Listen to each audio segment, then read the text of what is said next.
Hello students and welcome back to ICT channel. आज है English speaking course का हमारा 6th डे यानी छठा दिन, जिसमें आज हम पढ़ने वाले हैं पास्ट टेंस के बारे में यानी भूतकाल के बारे में। तो शुरू करने से पहले अगर आप चैनल पे नए हैं और अगर अब तक आपने चैनल को सब्सक्राइब नहीं किया है तो आप चैनल को जल्दी से सब्सक्राइब कर ले और सब्सक्राइब करने के साथ साथ बेल आइकन का बटन भी दबा दें, जिससे चैनल पे अपलोड होने वाली सारी वीडियोस का नोटिफिकेशन आपको टाइम पे मिल सके। तो चलिए शुरू करते हैं हमारी आज की वीडियो। अंग्रेजी भाषा में भूतकाल की क्रिया को भी वर्तमान की तरह मुख्य 4 भेदों में बांटा गया है। तो हमने पिछले सेशन में यानी 5th डे में हमने पढ़ा था अबाउट प्रेजेंट टेंस यानी वर्तमान काल के बारे में। तो उसमें हमने पढ़ा था कि वर्तमान काल को 4 मुख्य भागों में डिवाइड किया गया है, यानी 4 फॉर्म्स होते हैं प्रेजेंट टेंस के। Simple present tense, present perfect tense, present continuous tense और प्रेजेंट परफेक्ट कंटिन्यूअस टेंस। तो उसी तरीके से पास्ट टेंस के भी 4 फॉर्म्स होते हैं, simple past tense, past continuous tense, past perfect tense और पास्ट परफेक्ट कंटिन्यूअस टेंस। तो हमने पढ़ा था पहले Ram studies, Ram is studying. तो यहाँ पे इस की जगह हम वॉज लगाएंगे और हैज की जगह हम हैड लगाएंगे, स्टडीज की जगह स्टडी लगाएंगे, यानी जो भी हमारा वर्ब था बस वर्ब का जो है पास्ट टेंस वाला फॉर्म यूज होगा। तो राम स्टडीड ये हो गया simple past tense. Ram was studying यानी पास्ट कंटिन्यूअस टेंस, जिसमें की जो क्रिया है वो अभी भी हो रही है जिस समय हम बात कर रहे हैं। राम हैड स्टडीड यानी जिस समय हम ये बोल रहे हैं उस टाइम ये क्रिया हो चुकी है समाप्त। Ram had been studying since morning यानी कि क्रिया एक निश्चित समय से चल रही थी। तो यहाँ पे हमने पढ़ा राम स्टडीड, ये है हमारा पास्ट इंडेफिनिट यानी simple past tense. Ram was studying यानी राम पढ़ रहा था, इससे ज्ञात होता है कि क्रिया जारी थी, खत्म नहीं हुई, यानी जिस समय हम बात कर रहे थे उस टाइम वो राम पढ़ रहा था। अब देखिए यहाँ पे हम बात अभी नहीं कर रहे हैं, बात हम कर रहे थे नहीं, राम वॉज स्टडीइंग यानी जब मैंने राम को देखा था उस टाइम वो पढ़ रहा था। तो ये घटना तो पहले की है कि मैंने राम को देखा था, हो सकता है मैंने राम को सुबह में देखा था कि राम उस समय पढ़ रहा था। तो इस समय मैं बता रही हूँ कि राम को जब मैंने देखा था तब वो पढ़ रहा था, यानी उस समय राम पढ़ रहा था, लेकिन अभी मुझे नहीं पता कि क्या सिचुएशन है, राम पढ़ रहा है नहीं पढ़ रहा है। हम ये एज्यूम करेंगे कि राम अभी भी पढ़ रहा है यानी क्रिया अभी भी चल रही है। फिर तुम्हारा राम हैड स्टडीड, राम ने पढ़ लिया अर्थात क्रिया बहुत पहले पूरी हो गई, यानी राम हैड स्टडीड यानी मैंने सुबह में राम को देखा था वो उस टाइम पढ़ चुका था, यानी काफी पहले ही वो काम जो है वो पूरा हो चुका है। अब राम हैड बीन स्टडीइंग की बात करें तो क्रिया एक निश्चित समय से चल रही थी। तो जब मैंने राम को देखा था मॉर्निंग से तो वो सुबह से पढ़ ही रहा था, तो मैंने अब उसको नहीं देखा है लेकिन वो सुबह से पढ़ रहा था और अब तक वो कंटिन्यूअस पढ़ रहा होगा। तो जिस समय मैंने देखा था उस टाइम वो काम चल रहा था। तो इस तरीके से 4 अलग अलग प्रकार है पास्ट टेंस के। अब हम पढ़ेंगे डिड के बारे में। डिड वर्ड जो है ये बहुत ज्यादा यूज होता है पास्ट टेंस में, तो हम डिड को लेकर के सेंटेंसेस बनाएंगे कुछ। क्या तुम कल जल्दी उठी? Did you get up early yesterday? अब डिड के साथ हमेशा वर्ब का फर्स्ट फॉर्म लगता है, यानी कि जैसे गो का होता है गो, वेंट, गॉन, तो डिड के साथ हमेशा गो लगेगा। डिड से, did walk, did drink, did eat, did के साथ कभी भी पास्ट टेंस वाला फॉर्म नहीं लगता है, क्योंकि डिड जो वर्ड है वो अपने आप में ही पास्ट टेंस को सिग्निफाई करता है। तो आप कभी भी नहीं बोलोगे कि he did not went to the class, हम हमेशा बोलेंगे he did not go to the class. अब जैसे आप बोलते हो I did not like the movie, तो यहाँ पे I did not liked the movie नहीं होगा। लाइक्ड क्या होता है, वो जैसे वर्ब होता है, लाइक का जो पहला फॉर्म होता है वो लाइक हुआ, V1, जहाँ पे मैंने V1 की बात की है वो होता है लाइक। अब लाइक का जो V2 है यानी कि जो उसका पास्ट टेंस है वो हो जाता है, इसमें आप डी लगा देते हैं तो ये हो जाता है लाइक्ड। तो डिड के साथ कभी भी लाइक्ड नहीं लगेगा, डिड के साथ हमेशा लगेगा सिर्फ like. I did not like the movie, तो ये बात आपको हमेशा ध्यान में रखनी है। जी मैडम यानी यस मैडम आई डिड। क्या तुमने डबल रोटी और मक्खन खाया? Did you have bread and butter? अब देखो यहाँ भी डिड के साथ हैव लगा है, डिड के साथ हैड नहीं लगा है। जी हाँ मैडम खाया, यस मैडम आई डिड। क्या रजनी तुम्हारे पास दोपहर को आई थी? Did Rajni come to you at noon? No she didn't. क्या तुमने रात को यह निबंध लिखा? Did you write this essay at night? अब यहाँ पे हम राइट का रोट नहीं लिखा हमने, डिड यू रोट नहीं होगा, डिड यू रिटन भी नहीं होगा, सिर्फ डिड यू राइट होगा। मैंने नहीं, मेरे भाई ने लिखा। No I didn't, my brother did, यानी मैंने नहीं लिखा, तो हमने किया नो आई डिडंट। डिडंट का मतलब होता है डिड नॉट। ये मैंने हम पिछले भी 1-2 क्लास में मैंने पढ़ाया था कि डिड नॉट को शॉर्ट में लिखते हैं didn't. No I didn't, my brother did. क्या तुमने स्कूल आने से पहले अपना बिस्तर ठीक किया? Did you make your bed before coming to school? जी मैडम मैंने किया। Yes madam I did. क्या तुमने अपना पाठ याद किया? Did you learn your lesson yesterday? तो यहाँ भी डिड के साथ लर्न लगा। ये आपको हमेशा ध्यान रखना है, कभी भी आप बोलते समय या लिखते समय डिड के साथ कभी भी पास्ट टेंस वाला वर्ब का फॉर्म नहीं लगाएंगे, हमेशा वर्ब का प्रेजेंट टेंस वाला फॉर्म ही लगेगा। अब बात करते हैं वॉज और वर की। तो इसका जो पास्ट टेंस होता है वो होता है वॉज और आर का होता है वर।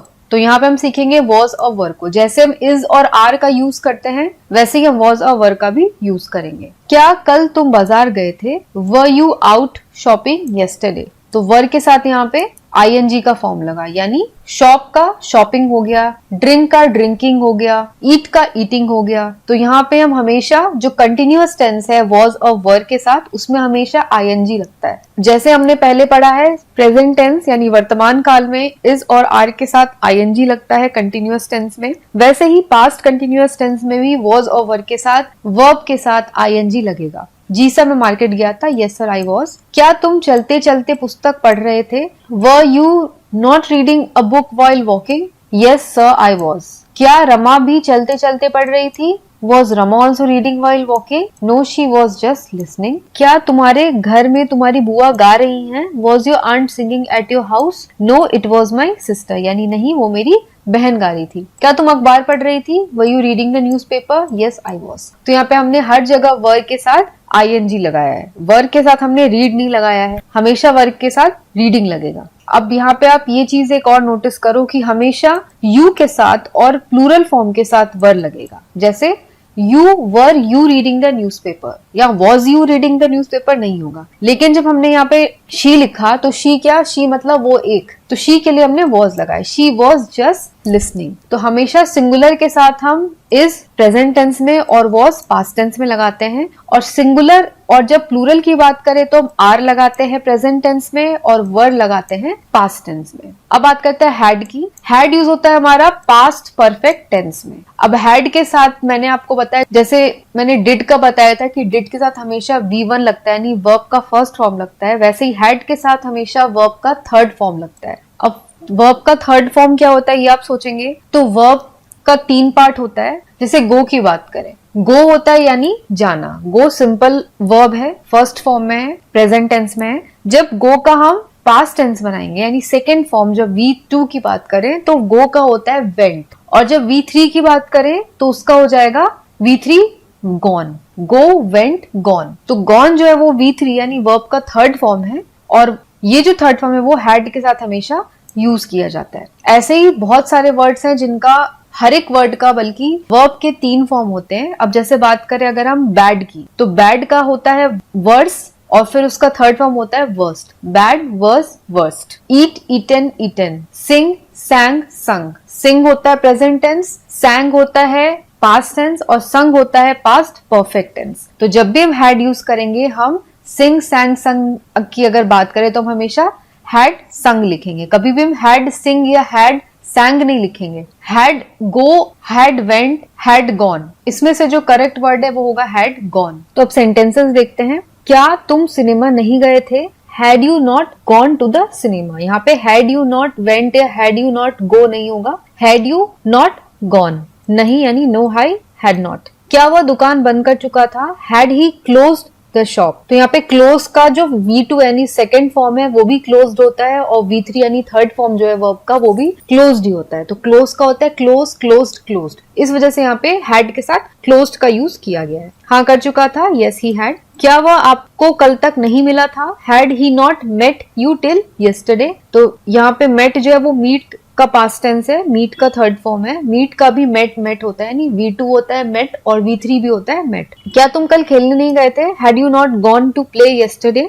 No I had not. क्या तुम रोहित से पहले कहीं मिल चुके थे? Had you met Rohit anywhere before? Yes I had met him in Shimla 2 years ago। क्या तुम्हारे स्टेशन पहुंचने से पहले गाड़ी जा चुकी थी? Had the train left before you reach the station. तो यहाँ पे लीव का भी लेफ्ट होता है थर्ड फॉर्म V3, तो यहाँ भी हैड के साथ लेफ्ट यूज किया गया है। यस इट हैड क्या तुम्हारी माँ तुम्हारे घर पहुंचने से पहले बाजार जा चुकी थी? Had your mother gone to market before you reached home? Yes, no, she hadn't. अब यहाँ पे हम बात करेंगे had been की। had been के साथ हमेशा ing लगते हैं, यानी verb प्लस ing लगेगा। जो भी verb है, जैसे go है तो going लगेगा, eat है तो eating लगेगा, वॉक है तो वॉकिंग लगेगा। क्या तुम पिछले 2 घंटे से पढ़ रहे थे? Had you been studying for the last 2 hours yesterday? Yes, because I had been planning to see a film. हाँ, क्योंकि मैं काम खत्म करके पिक्चर देखने की योजना बना रहा था। पर तुम्हारे साथ राम भी क्यों पढ़ रहा था? But why had Ram also been studying with you?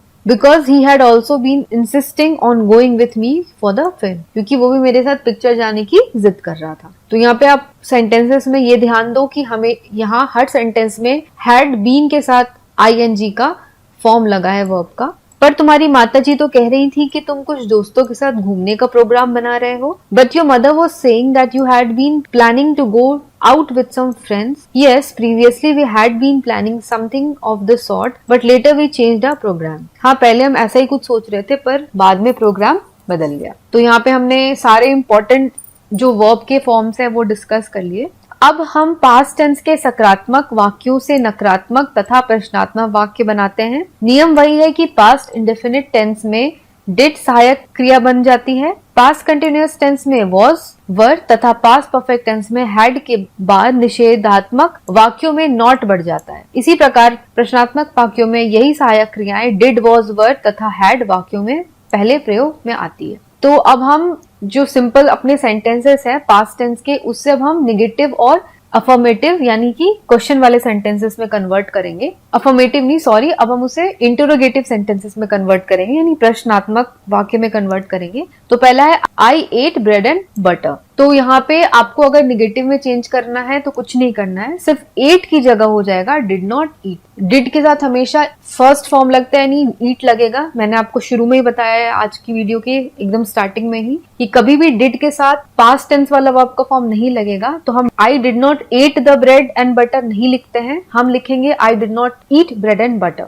इसी को अगर हमें क्वेश्चन आंसर में हमें इंट्रोगेटिव यानी प्रश्नात्मक वाक्य में कन्वर्ट करना है तो बस क्या होगा, डिड की जगह डिड जो है वो सीधा आगे आ जाएगा सेंटेंस के, यानी did I eat bread and butter. बस डिड लग जाएगा यहाँ सेंटेंस के आगे और कुछ नहीं करना है। और निगेटिव बनाएंगे तो आई डिड नॉट ईट, बीच में बस डिड नॉट लग जाएगा। Second, you were reading a book. अब यू वर रीडिंग में वर की जगह नॉट लग जाएगा जब हमें निगेटिव सेंटेंस बनाना है। You were not reading a book, और ये वर जो है ये बस आगे लग जाएगा, यू के आगे वर लग जाएगा, वर यू रीडिंग अ बुक। फिर बात करते हैं you had read a book. तो यहाँ पे हैड की जगह नॉट लग जाएगा जब हम निगेटिव सेंटेंस बनाएंगे। You had not red a book, और हैड जो है वो सेंटेंस के आगे लग जाएगा अगर हमें क्वेश्चन बनाना है। तो ये हो जाएगा had you read a book.